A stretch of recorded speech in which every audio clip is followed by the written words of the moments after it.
morning, good afternoon. I'm not quite sure what time zone I'm in. I think I'm in Copenhagen, right? No, thank you all for joining us here today, and thank you to our partners, Infomedia. I'm excited to be here with Hootsuite and Brandwatch as well to really talk about something that's near and dear to my heart.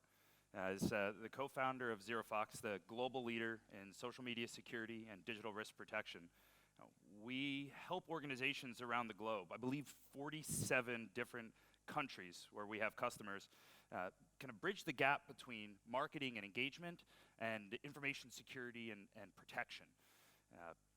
I had some funny slides in here that I removed because I didn't want to insult anybody if people are from the security teams, but security people are kind of a little curmudgeon-y, right? They like to put big walls around things and stifle engagement and open communication.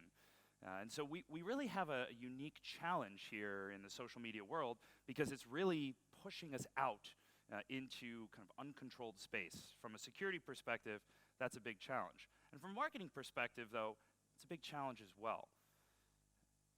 We have global operations centers in 4 different countries today, and we really talk to our customers about protecting reputation. You saw this slide on Thomas's intro deck. And I think it's a key point to highlight is that reputation is really the new corporate currency.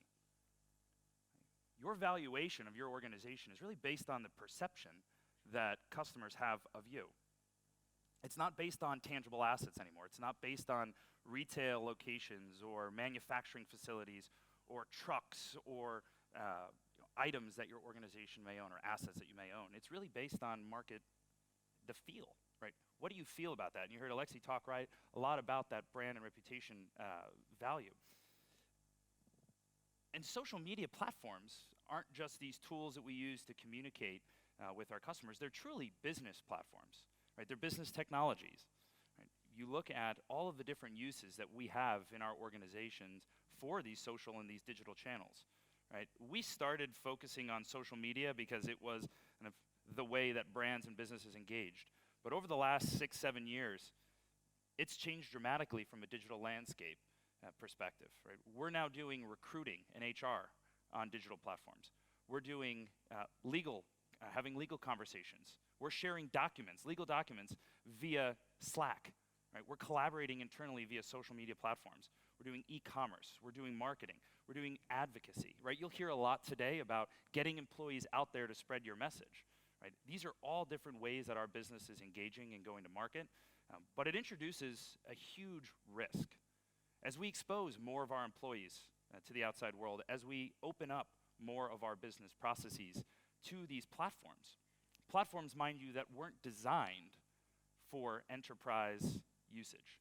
They were mostly designed for consumers. Now, we've adopted them, but the pace of innovation on the side of the social networks and all these other digital platforms hasn't kept up with the security demands of global enterprises.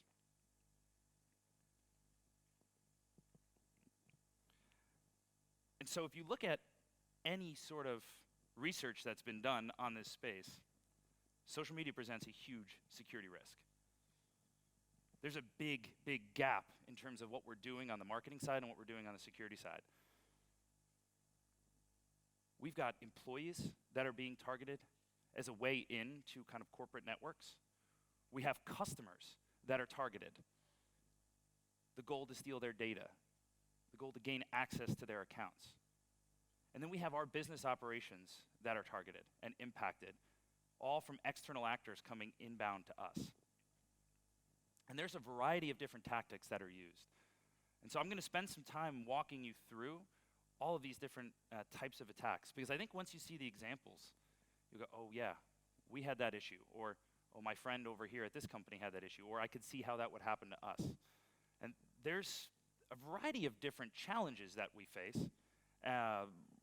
Things like impersonations, phishing attacks, reputation components to all of these campaigns, customer scams, information leakage. But there's really 3 ways to group these different risks. The first, cybersecurity risks. Right? These are the traditional things that security professionals are concerned about when we talk about email phishing or email security or web security. Right? They're concerned with phishing attacks coming inbound to you. They're concerned with information that's shared and leaked out via technology platforms. But we are probably more concerned and more familiar with things like brand and customer risks. Scams, fraud, impersonations, piracy, counterfeit. Right? All of these things impact us every day because we're trying to get our message out. We're building that currency of reputation and perception.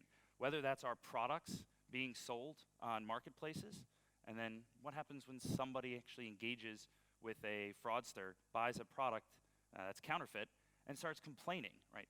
Talking about those conversations earlier, talking about how bad the product is. They don't know that they bought a counterfeit product, but now all of a sudden the discourse in the social space is about how your product wasn't that good. And the viral nature of social media makes that conversation go much faster and farther than it ever did before.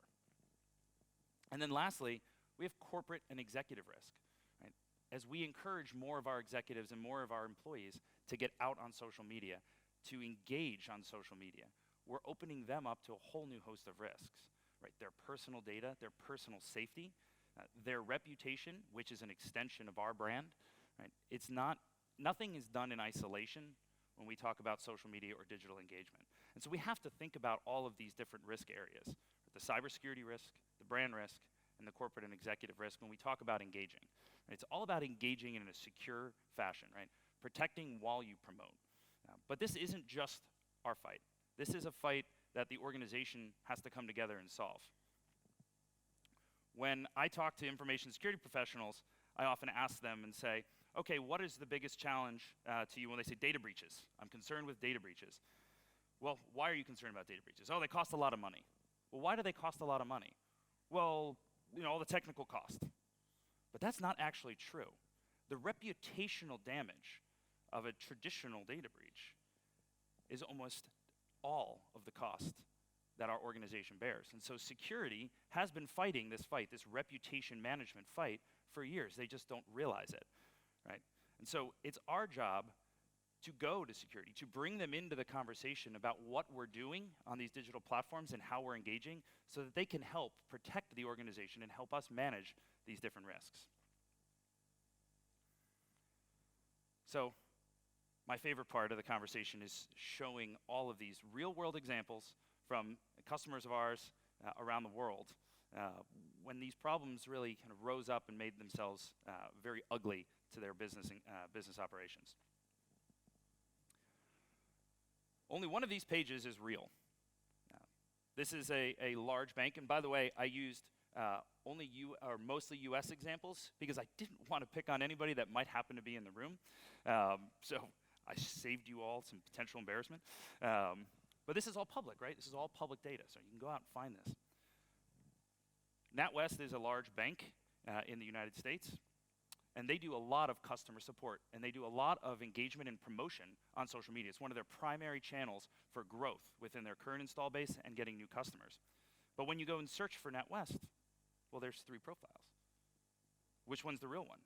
And in today's mobile world, everybody is swiping, clicking, standing in line for coffee, tea, pushing a button, engaging, following. Now you're following the real account, the wrong account. Only one of these is real.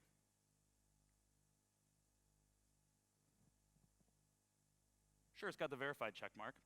Okay, maybe that was an easy example. But fraudulent accounts represent, I think, the biggest concern to us globally. And the reason is because they're kind of at the epicenter of all bad things.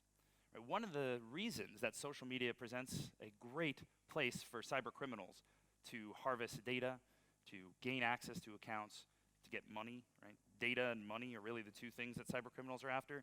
They don't really care about you. You're kind of casualty because you present trust. You have followers. You spend lots of time and money building and cultivating this engagement world. But I can create a fake account, connect with your followers, and leverage the trust that you've created to do bad things. But it's not just on social media, right? The digital world is broad. And if your organization has mobile apps, if you serve customers directly, you have to think beyond just the main social channels. You have to think into every part of that digital ecosystem where you engage with customers. I did a couple quick searches yesterday looking for fake apps on the two largest app stores in the world, the Google Play Store and the Apple App Store. The one on the left there is number 3 for crypto wallets. It's a fake crypto wallet on the Apple App Store. Everybody thinks that Apple's got this perfectly closed and curated environment. That's a fake app designed to steal customer data. It's impersonating the real app. WhatsApp, right? Facebook. There's fake WhatsApp. This is Google Play. A screenshot behind me is from Google Play. Look at all those fake WhatsApp accounts, right? All you need is one customer to fall victim to a fake app for your organization. Try to log in and give up all of their data. But what about scams? What about fraud? Right? How many people have leveraged social media for coupons, for offers, for promotions, right? Win a free trip. How many of your organizations leverage social media to engage with your customers that, hey, tell 10 friends, share this 10 times, and you'll be entered to win a drawing for a free vacation, for a free gift card. We do that. That's a legitimate tactic in the marketing world. However, the bad guys, just like us, they know that. And they leverage that. By using that impersonating account, that fraudulent profile, they'll post these out. Oftentimes, they'll even promote the posts. They'll pay for advertisements. I've got a couple fun examples later about fraudulent ads. But just think about what you're doing and the trust you're trying to build. You're trying to get people to engage. You're spending your time and your effort and your money on this. This is a singular purpose. But now, that trust is being eroded and destroyed. In a world where people already don't trust social media, 60% of people now don't trust social channels. Now, there's a lot to do that. I'm American, so I apologize. That's probably our fault. But we have to work extra hard to continue to engage and get people to engage with us. And scams and fraud really present a huge risk to our business and our growth opportunity. It's not about, oh, well, this is security's problem. No, this is our problem. Because if they're engaging with fraudulent offers, they're not going to engage with you in a legitimate fashion. Right? If you're SAS, they're not going to engage with your real promotion. Actually, so I guess I lied. I did put some Swedish examples in here, so sorry if there's any Swedes in the room. This is a big problem. And it doesn't just stop at consumer product companies. It goes into the financial services space too. It goes into the manufacturing space. And it spans all types of business. This is what we call a money flipping scam. People actually think that if they give somebody access to their bank account, they'll take $100 out, 100 euros out, 100,000 kroner out, and turn it into millions. People believe this. This is a multi-million-dollar problem per financial services institution. I haven't met one that doesn't have this problem. These are screenshots of all of the fraudulent HR representatives and hiring specialists for a large international gambling and entertainment organization. These are all fake. But they're going out, targeting prospective employees, engaging with them, offering them interviews, asking if they're interested in coming to work at this world-renowned entertainment conglomerate. And then they're asking them to fill out an application. They're asking them to use a travel portal to book a flight or a hotel to come and have an interview. And they're stealing customers, prospects, talent, potential employee data. And this is a coordinated global effort. But again, it doesn't just stop at social media. How many of you have, you don't have to raise your hand because you don't need to, but how many of you have dealt with customers complaining about a fraudulent email that supposedly came from you? An email that gave them one of these offers. So email, that's another digital communication channel that we have to be concerned about. But how do we see our customers' email? And so, kind of like Will, I'm not going to give you a ton of practical information, just hopefully don't scare you too much. But we are going to be talking a little bit about later in some of the breakouts about how we can help solve this. But email-based attacks, and then even driving people outside of the social channels into websites, fraudulent web domains, right? GoFundMe.club. well, that's not the actual website, but it looks legit. And let me put all my details in, all of my contact information. And now if you're GoFundMe, this is a big problem for you. Right? Hey, yeah, I need to be a Netflix subscriber. There's some new shows coming out. I want to watch them. So let me join for a year. My friend posted this on Facebook. This is true. My actual friend posted this on Facebook and said, hey, Netflix is running a free year promotion. Well, look at the domain up there, netflixlp.com. I don't think that's legitimate, but it looks real, doesn't it? It looks just like the Netflix login page. Another one about Netflix, this was a casting agency on social media telling everybody, hey, if you want to be in one of the new Netflix shows, fill out all of your personal details here so we can background check you, and then you'll be invited to come to an open casting audition. So now Netflix is on the hook for thousands of people losing their identity because they gave up their personal information to fraud related to their brand and their reputation. And now that doesn't sound like a direct cost to my business in terms of dollars and cents in the bottom line. But as we all just kind of heard, reputation and trust in that market is the currency that you're working with. And any erosion of that trust and reputation has a long-term impact on your ability to grow and succeed. And this is a problem that costs billions of dollars on an annual basis, just in the social media world, not going into the email space, the web space. And fraud, everybody likes to ask me, well, why can't the social networks just take care of it? Fraud grows at a 3 times the rate of how fast social networks can identify and take it down. 3x. There's a published study on this. We released after Instagram got really mad at us. But it's a big, big problem. And it's insurmountable when you look at it in totality. This is not a problem that can be solved by one entity for all of the social channels. But it's a problem that we can start to solve and look at on our own business level to protect our customers. So one of the trends that we're seeing in the digital and social world is a shift to direct messaging and direct communication with customers. Customers want to feel that personal connection. And I personally use social and then drive conversations into the direct message, into WhatsApp, into other channels to talk to support representatives. I've been helped by Airbnb, I've been helped by airlines, I've been helped by consumer companies through social and, more importantly, direct conversations. But those conversations almost always start like this. Hey, I've got a problem. I wish somebody would help me. Please help me. Hey, look, customer support is doing their job. Yeah, no problem. We will solve your problem for you. Happy to help. Except, that's not the real PayPal support. If you look at the Ask PayPal _tech, that's not an official PayPal support account. But how would you know?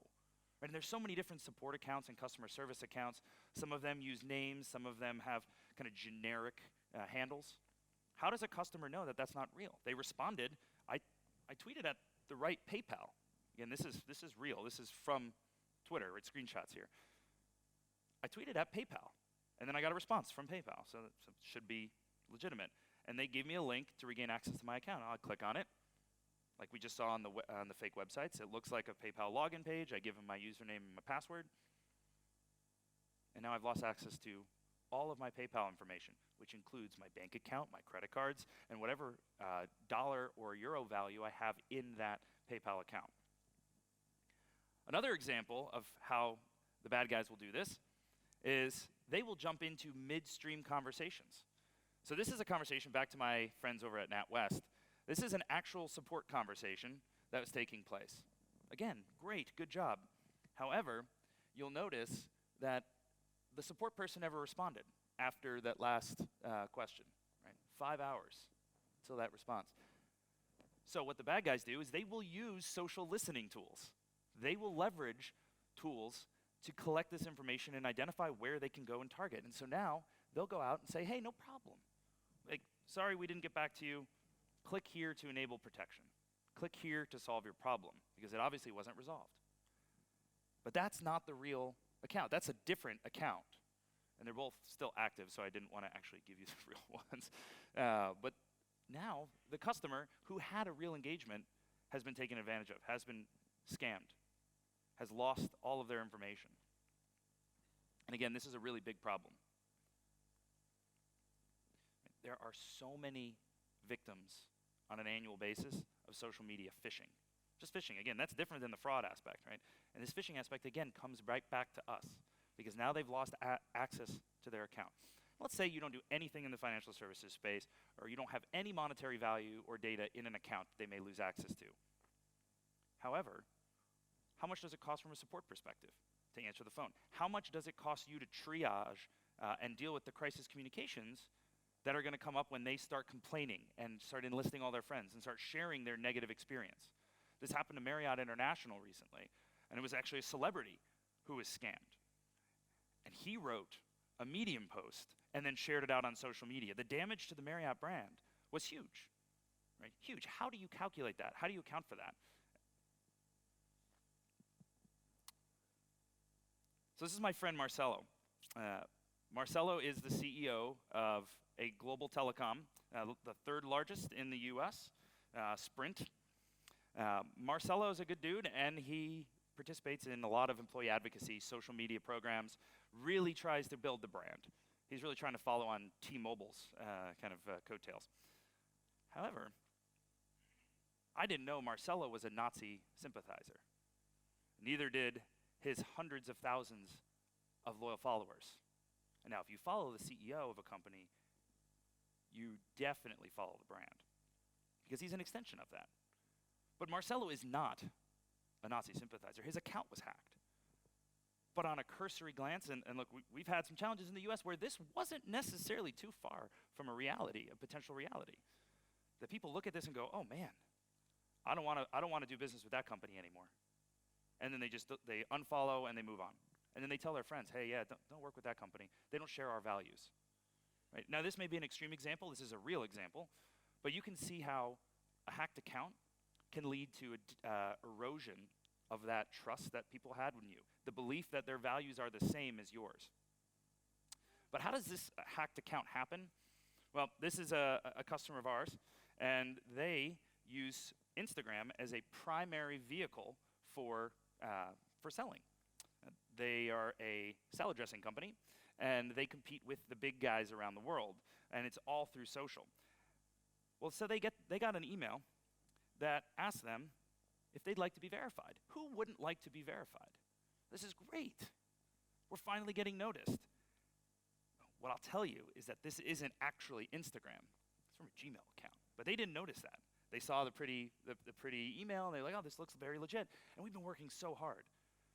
So then they get sent a link in that email. They click the link. Hey, click here to apply for your verified badge. You all know that this page doesn't exist. But they didn't know that. So they click the link to apply now. And it asks them to confirm their account. Oh, so here's my username and my password. I have to confirm my account, right? Confirm I own this. Oh, and now we need to confirm your email, right? Because it's very secure, right? We want to make sure that we do this right. Well, now you need to verify your email. Give us your email address and your email password. They also did this.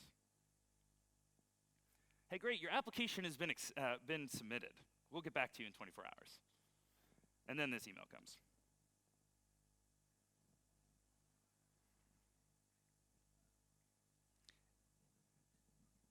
That is so when they came to us after having this problem, we started working with Instagram on this, and we uncovered that this was a coordinated global campaign targeting businesses that had around 100,000 followers, fairly legitimate amount of followers on Instagram, running a verification scam.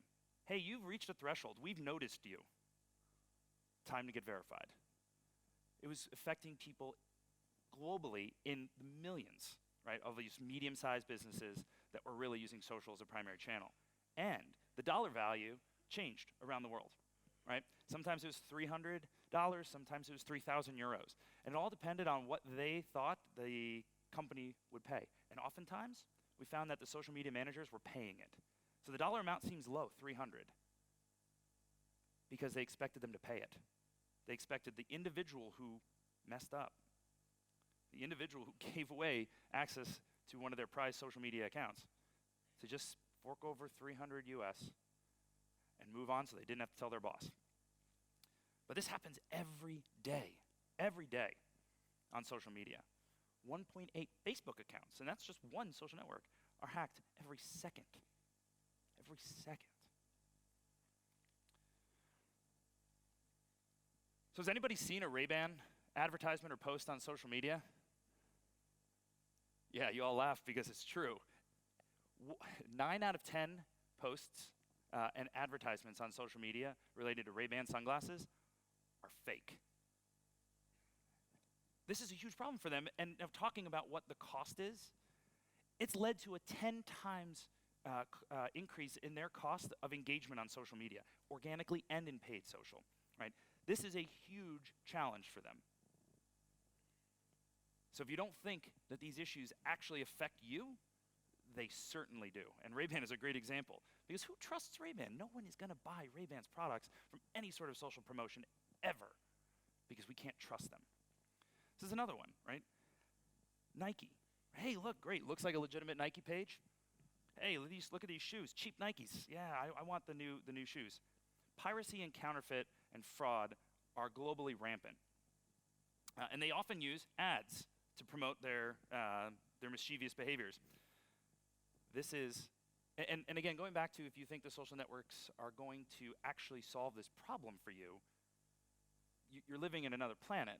This is a fake Twitter account on Twitter that's promoted a post and paid Twitter to promote this post. The same verification scam we just saw on Instagram. Twitter just took money. Yeah, sure, go for it. Thanks very much. This is a problem that we can't wrap our arms around at a single level. We have to wrap it around at our brand level and at our customer protection level. And last example here, anybody received random LinkedIn requests? Now today is an exception, but I'll tell you what, if you're a guy in this room, you've probably received a LinkedIn request like this, or a Facebook request like this, Instagram too, but that happens like 30 times a day. This is the number one way that hackers compromise corporate networks. Government agencies, this is a United States Department of Defense government agency that was compromised by a fake Facebook hottie. Deloitte was also compromised by a fake LinkedIn hottie, right? This is a big problem. The fake hotties on social media really pose a huge security risk. I mean, we all chuckle, but like, this is, again, something just to think about. This is a space where the adversaries are clever, creative, and they prey on the trust and the tendencies we have on social media to welcome and engage. We all saw Kim Kardashian post on social media. I'm running out of time, so I'm going to skip through that. But we saw Kim Kardashian post on social media that she had, oh, hey, I'm home alone in the hotel. I've got this really fat, nice-looking diamond on. I'm not going out. All my security guards left for the night. And then she's robbed. Well, of course she was. She posted that publicly on Instagram. And the attackers, after they were caught, said, yeah, we totally used social media to know when to attack her. We found out where she was. We saw in the picture in the background what hotel she was at. We knew her security guards weren't there, and she was home alone. Social media presents huge problems. And maybe for us, situational awareness, physical safety is not the concern. What about corporate data? What about corporate information? What about compliance? What about good governance? What about GDPR, right? There's so many things and aspects of social media that we have to manage and protect ourselves from, that if we don't have visibility in the first place, we're going to be kind of blind in terms of protecting how we're promoting. So yes, social media is dangerous, but it's not too dangerous if we do this right. There is a double whammy of a hit that we get on social media. We have the reputation challenges, the brand perception, the customer threats, the customer issues, but we also have hardcore cybersecurity threats like Facebook hotties. And these are all real news clippings, right? Deloitte, Vivo, United States Department of Defense. This is just a great example of how easy it is. So look, we have to gain visibility, and we have to provide protection for our organization, for our customers, and be responsible to the brand and the identity that we're creating, curating, and engaging. come see us at one of the breakout sessions. We can talk a little bit more about some practical steps you can do today to start to manage and mitigate some of these issues, and how we as a technology platform help thousands of customers around the world deal with this problem and this challenge in a scalable and automated fashion so that you can focus on the things that matter to you and to your organization, which is growth. And I'll leave you with this. Who here thinks the profile on the left is the real Oprah profile? Raise your hands, come on. Who thinks the one on the left is the real Oprah profile? All right, I got all the Infomedia people and Brandwatch people thinking that is, so I don't know, maybe they're onto something. Who here thinks on the right? All right, good job. Infomedia, Brandwatch, you guys are in trouble. So if you want to test yourself, there's a ton of these examples. This is my score. I actually got one wrong. So it's not as easy as you think. Check it out. We'll share this in the follow-up materials. Hopefully this was a little eye-opening for you. It's a different subject matter than usually you're used to hearing about at these events, but it's something that's critically important as you spend more time, more money, more effort in engaging and promoting. You have to do it securely. Thank you. Talk.